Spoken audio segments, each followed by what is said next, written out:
طبعا ما ينفعش نتكلم على الالفينات وننسى باد بوي الالفينات، الفنان المخرج المنتج المؤلف الملحن جاد شويري.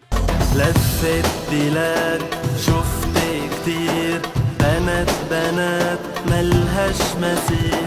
فرانكو ارب بقى وسيكسي جيرلز بقى وموديلز وناس كان اول مره اشوف اتنين بيبوسوا بعض في كليب، يعني فيلم مثلا بقى اللي هو انت ممكن تبقى تتفرج على فيلم عادي وابوك يخش عليك تلاقي اتنين بيبوسوا بعض، خلاص مش هتفرج على افلام، هتفرج على كليبات، تفتح الكليب تلاقي اتنين، ايه ده في ايه يا عم انت غريب كده. كان عامل شعر ازرق، جت فتره كده عمل شعر ازرق وكان عنده حركه كده في كليب، كانت حركه غريبه. لحد دلوقتي على فكره جاد شويري شغال مخرج ومنتج، ويمكن من الناس اللي عجبتني قوي خالد الصاوي في برنامج رامز جلال الاخير، هو الوحيد اللي قاعد يغني معاه، فاتبسطت قوي ان هو لسه فاكر جاد شويري وفاكر اغانيه.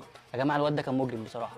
في حاجه بقى انا سايبها كده برده عشان الناس اللي بتحب الحاجات النادره، بتوع الحاجات النادره بقى فاكرين ادوارد الممثل، ادوارد بتاعنا كان بيغني في فتره الالفينات دي، كان عامل البومات. اللي محدش يعرفه بقى كان ليه اغنيه اسمها هاي سوسايتي، تفهمش المنتج كان فين، المؤلف كان بيعمل ايه، الملحن. الاغنيه نزلت محدش سمعها، متهيألي ان ادوارد نفسه اصلا ما بيسمعهاش، وكويس ان محدش بيسمعها.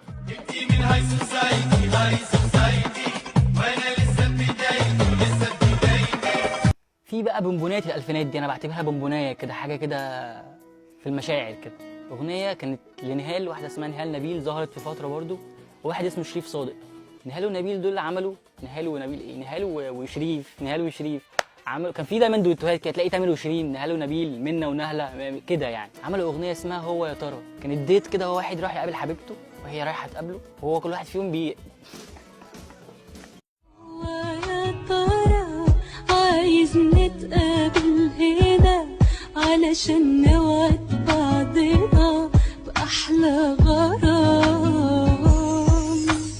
هي يا ترى تحقق أمنيتي وتاخد هديتي وترضى أوان.